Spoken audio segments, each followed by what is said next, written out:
बैठने वाले आसनों का अभ्यास प्रारंभ करेंगे। सबसे पहले कमर गर्दन सीधी करके किसी ध्यान के आसन में बैठें और क्रमशः 3 बार ओम और 3 बार गायत्री महामंत्र बोलते हुए प्रार्थना करें।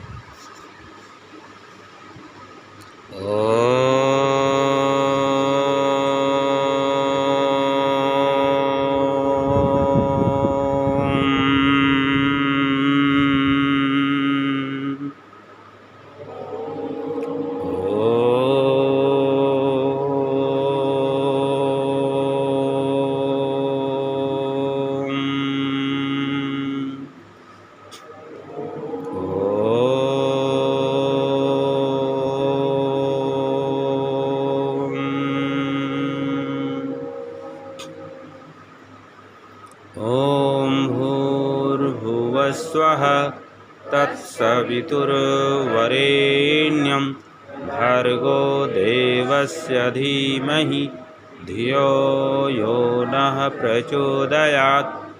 ओम भूर्भुवस्वः तत्सवितुर्वरेण्यं भर्गो देवस्य धीमहि धियो यो नः प्रचोदयात्। ओम भूर्भुवस्वः तत्सवितुर्वरेण्यं भर्गो देवस्य धीमहि धियो यो नः प्रचोदयात्। दोनों हथेलियाँ रगड़ें। गर्म हथेलियों से चेहरे आँख की सिकाई करें, फिर आँखें खोलें।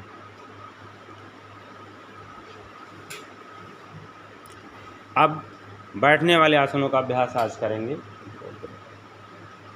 पहला आसन करेंगे पर्वतासन। दोनों पैरों को सामने सीधा करें। दोनों पैरों को सामने सीधा करें। पद्मासन लगाएं। दाहिना पैर मोड़ करके बाएं पैर पर और बायां पैर मोड़ करके दाहिने पैर पर चढ़ाएं। पद्मासन। दाहिना पैर बाएं पैर पे और बायां पैर मोड़ के दाहिने पैर पे पद्मासन लगाएं।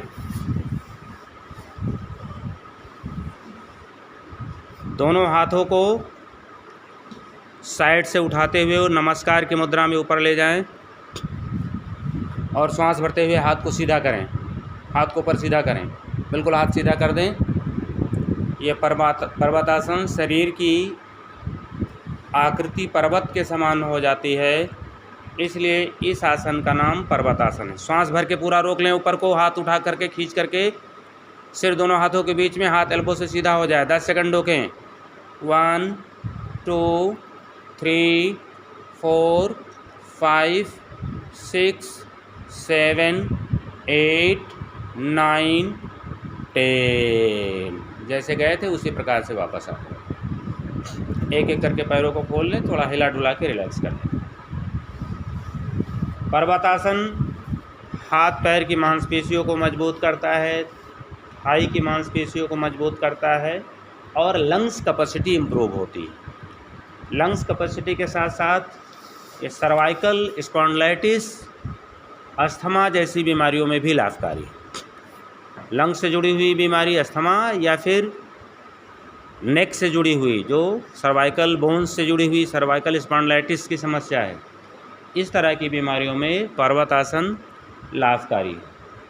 दूसरा आसन करेंगे अब इसके बाद भद्रासन। दोनों पैरों को सामने सीधा करें, इधर फेस करके बैठो और मैट के सेंटर में बैठो। अब दोनों पैरों को मोड़ करके दोनों तलवों को आपस में लगाएं। दोनों हाथों की ग्रिप बना करके पकड़ें और बिल्कुल स्पाइन को सीधा कर दें। पूरी सांस भर करके बैठ जाएं। इस आसन का नाम भद्रासन है। भद्र जेंटलमैन को कहते हैं, सज्जन पुरुष का नाम भद्र होता है। इस आसन का जो प्रभाव है वो पेल्विक रीजन को स्वाभाविक रूप से सशक्त करता है।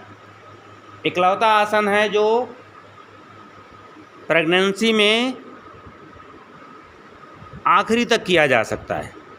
बाकी अन्य जो प्रेगनेंसी के डिलीवरी के आसन होते हैं, प्रेगनेंसी में करने वाले आसन होते हैं, उन आसनों में क्या है, अलग अलग टाइम पे 3 महीने तक तो नॉर्मली हम अभ्यास सामान्यतः कर लेते हैं, लेकिन उसके बाद जैसे जैसे समय बीतता जाता है अभ्यासों में, आसनों में परिवर्तन होता जाता है।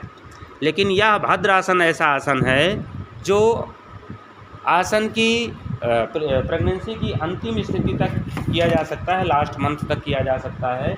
और इस आसन की विशेषता यह है कि यह आसन नॉर्मल डिलीवरी कराने में बहुत ही उपयोगी आसन है।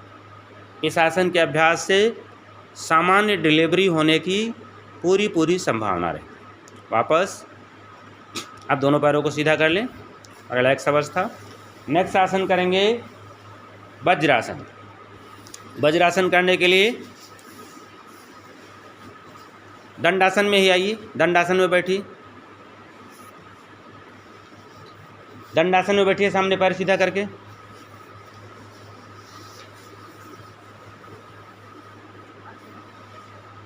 दाहिने पैर को मोड़ करके बाहर से ले जाइए और उसको दाहिने बटक के नीचे करिए।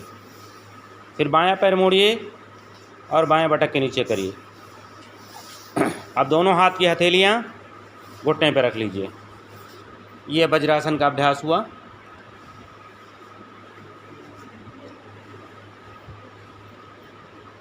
कमर गर्दन सीधी करके बैठे, श्वास को सामान्य रूप से चलने दें। वज्रासन का अभ्यास इकलौता आसन है जो भोजन ग्रहण करने के बाद किया जा सकता है।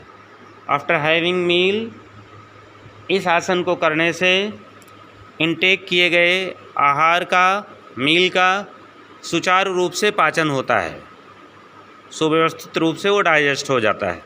इसलिए यह आसन इकलौता आसन है जो कुछ खाने के बाद, लंच डिनर करने के बाद किया जाना चाहिए।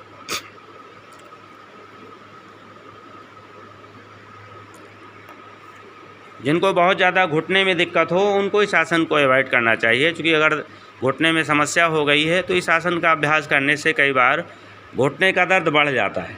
तो ऐसी स्थिति में इस आसन का अभ्यास नहीं करना चाहिए। अब इसके बाद करेंगे पश्चिमोत्तानासन। पुनः दोनों पैर सामने सीधे करें, दंडासन में आएँ। देखिए, आज आप सिटिंग पोस्चर के आसन कर रहे हैं, बैठ करके होने वाले अभ्यास। बैठ कर होने वाले अभ्यास सदैव दंडासन से ही शुरू होते हैं। इसलिए कोई भी आसन करने से पहले हमें दंडासन में आना होता है और दंडासन से ही हम क्रमशः किसी भी सिटिंग पोस्चर के आसन में जाते हैं। तो इसके बाद अगला आसन है पश्चिमोत्तानासन। पश्चिमोत्तानासन का अर्थ क्या हुआ? पश्चिम माने होता है पीछे का हिस्सा और तान माने होता है खींचना। इसलिए इस आसन में पीछे का हिस्सा अर्थात पीठ खिंचती है, वहाँ पर स्ट्रेचिंग होती है, इसलिए इस आसन का नाम पश्चिमोत्तानासन है। दोनों पैर सामने सीधे करके दंडासन में बैठें। अब उसके बाद श्वास भरते हुए दोनों हाथों को ऊपर उठाएं, पूरा ऊपर खींचे श्वास भरते हुए। श्वास निकालते हुए आगे झुकें और दोनों हाथ के उंगलियों से दोनों पैर के अंगूठे को पकड़ लें। पैर खुलने ना पाए, पैर मिला के रखें।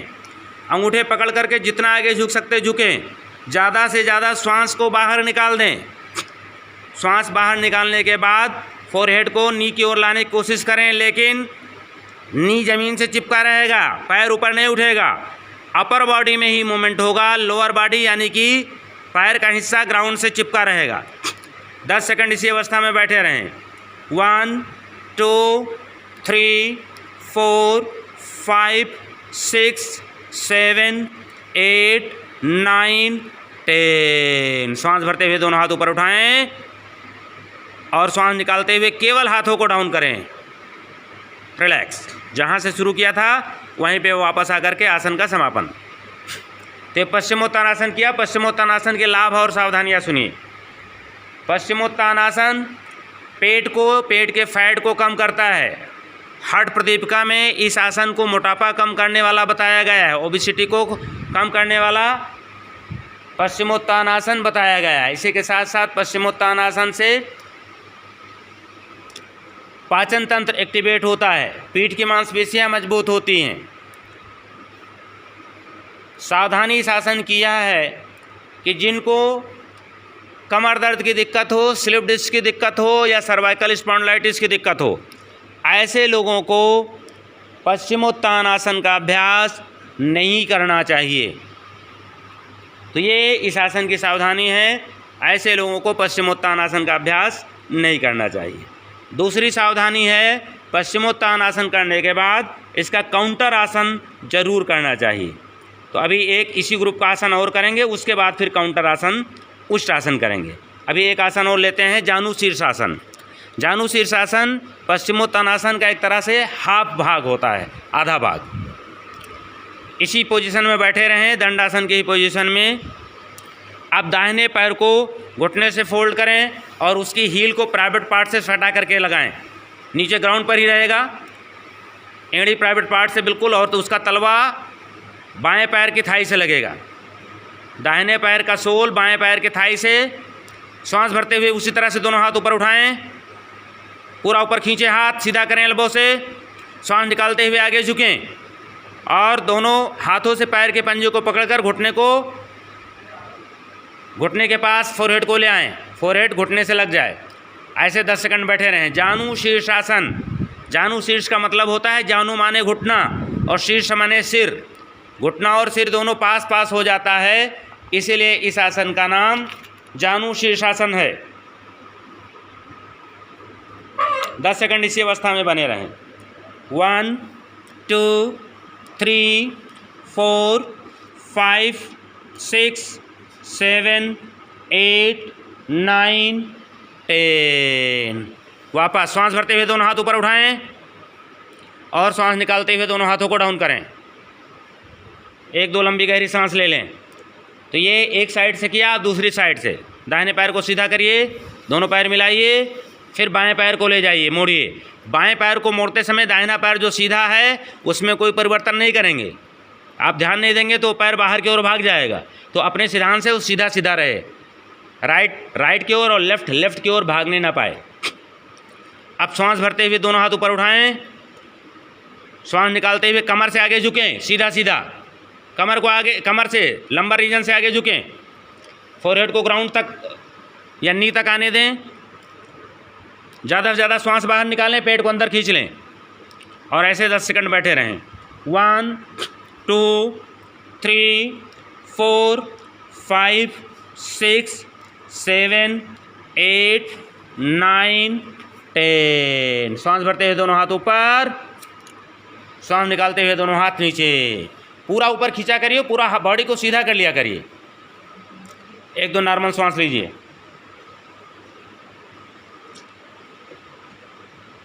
अब इसके बाद करेंगे उष्ट्रासन। दोनों पैर मोड़िए, वज्रासन में आ जाइए। वज्रासन में आइए, सामने की ओर से, सामने की ओर से, हाँ। घुटने पे खड़े हो जाइए। दोनों घुटनों में थोड़ा सा कंधे की चौड़ाई के बराबर गैप करिए और उतना ही गैप दोनों पैरों में। श्वास भरते हुए दोनों हाथ उठाइए।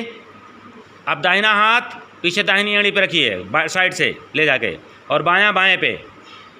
लेफ्ट हैंड लेफ्ट हील पे और राइट हैंड राइट हील पे। गर्दन को पीछे लुढ़काइए, फीमर बोन को सीधा कर दीजिए, घुटने से थाई तक का हिस्सा सीधा हो जाए। गर्दन को पीछे लुढ़का दीजिए, कमर को आगे पुश करिए और 10 सेकंड इसी अवस्था में बने रहिए। 1 2 3 4 5 6 7 8 9 10। वापस वज्रासन में बैठिए, थोड़ा सा रेस्ट करिए।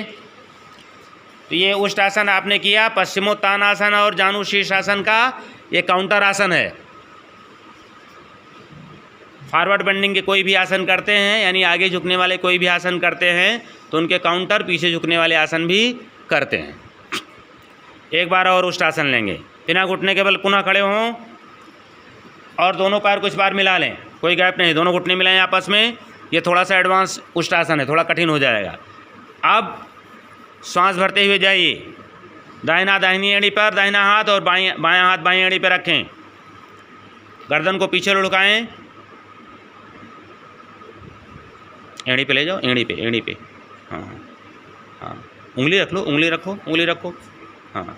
10 सेकंड। 1 2 3 4 5 6 7 8 9 10 11, 12, 13, 14, 15, 16, 17, 18, 19, 20। रिलैक्स। वापस शशांक आसन में जाकर के थोड़ा रेस्ट करेंगे। थोड़ा घुटने में गैप करें और आगे सिर करके लेट जाएं। घुटने में गैप करिए और घुटने में गैप करिए। हाँ, डिस्टेंस मेंटेन करके डाउन करिए, हेड को डाउन करिए। शशांक आसन ये उष्ट आसन का काउंटर आसन है, इसी में थोड़ा सा रेस्ट करेंगे।